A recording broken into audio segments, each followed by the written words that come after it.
Selamat datang kembali. Kali ini kita mau bahas sesuatu yang mungkin kedengarannya agak aneh ya. Oh ya, apa tuh? Jadi ternyata strategi Anda sendiri itu butuh strategi lagi. Iya iya, bener banget. Kita sering nyari satu resep jitu gitu ya. Betul. Tapi gimana kalau resep terbaik itu ya tergantung dapurnya, tergantung lingkungan bisnisnya gitu. Nah, itu dia. Konteks jadi penting banget. Oke. Jadi kita mau coba telaah ini ya, pakai intisari dari panduan strategi Harvard Business Review yang Anda bagikan. Tujuannya sih biar kita sama-sama paham kenapa nggak ada satu cara yang cocok buat semua, dan gimana kita bisa milih yang pas. Sip, siap dibedah. Mari kita mulai dari sini deh. Kenapa sih kok kayaknya banyak banget yang bingung soal apa itu strategi? Sumber kita bilang, eksekutif C-suite aja sering ketukar gitu ya antara tujuan sama strategi. Mm-mm. Atau terjebak mikir kalau strategi itu pokoknya harus jangka panjang. Padahal nggak selalu gitu kan? Nah, iya kan? Betul sekali. Kebingungan itu seringkali lupa satu hal krusial. Strategi yang efektif itu ya sangat tergantung sama lingkungan tempat kita main. Oke. Yang menarik di sini, ada dua dimensi utama lah buat nilai lingkungan kita. Pertama, prediktabilitas. Gampangnya, seberapa jauh kita bisa nebak masa depan. Kayak ramalan cuaca gitu, yakin nggak kita? Oke.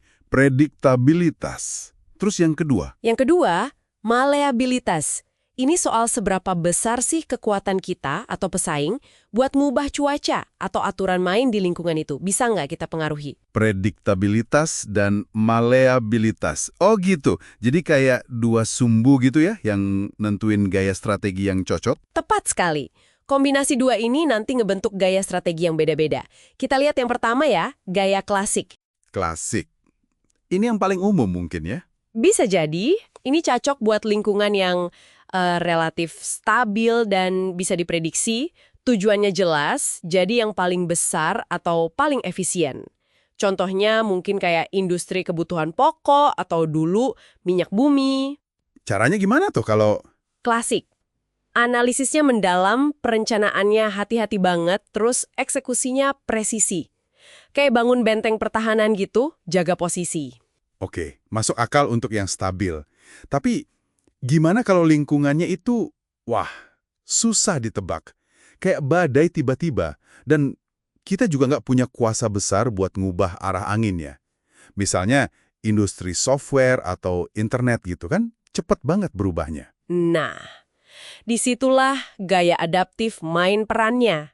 Cocok buat pasar yang nggak terduga dan sulit kita kontrol. Adaptif ya? Iya, tujuannya ya bertahan dan menang di tengah ketidakpastian itu.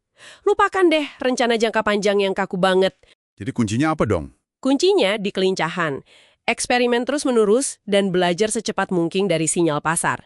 Di sini, kecepatan reaksi itu seringkali lebih penting daripada akurasi prediksi di awal. Oh, jadi bukan asal tebak, tapi lebih ke eksperimen yang terukur dan cepat gitu ya? Betul. Eksperimen yang terinformasi dan cepat. Iterasi terus. Oke. Nah ini nih yang bikin penasaran.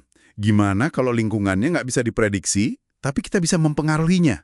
Itu tadi yang maleabilitas tinggi ya? Persis. Misalnya kita punya teknologi baru atau ide gila yang bisa ngubah cara main di industri itu. Nah, kalau kondisinya gitu, masuklah gaya pembentuk atau shaping. Shaping, membentuk ya? Iya, tujuannya bukan cuma reaksi atau adaptasi, tapi secara aktif menciptakan aturan main baru, membentuk pasar sesuai keinginan kita. Wah, gimana caranya tuh? Kedengarannya ambisius. Seringnya ini melibatkan bangun ekosistem, jadi kita gandeng pelanggan, gandeng pemasok, bahkan kadang pesaing, buat bikin standar baru bareng-bareng atau platform baru.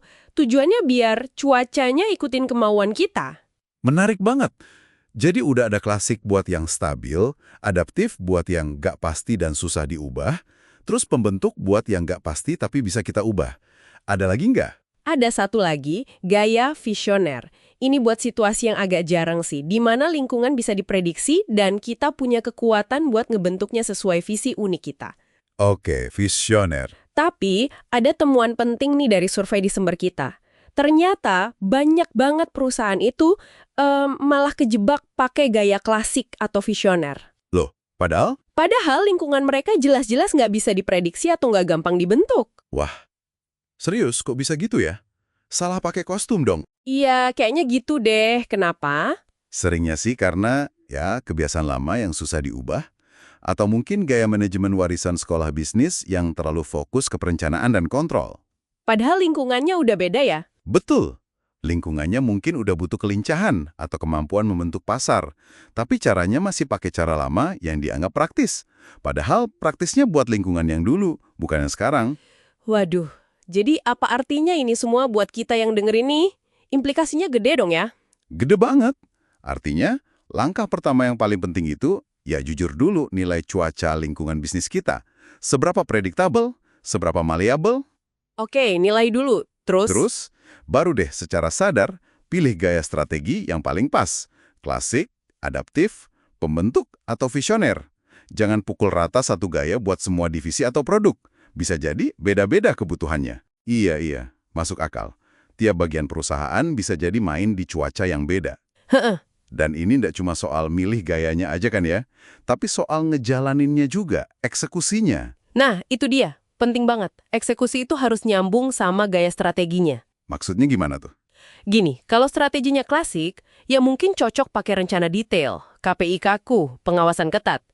Tapi kalau strateginya adaptif atau pembentuk, nggak bisa gitu. Terus gimana dong eksekusinya? Ya butuh ruang buat eksperimen, butuh toleransi buat kegagalan kecil sebagai pembelajaran, metriknya harus lebih fleksibel, penyesuaiannya kudu cepat. Kalau kita paksain cara eksekusi klasik ke strategi adaptif, ya siap-siap aja gagal.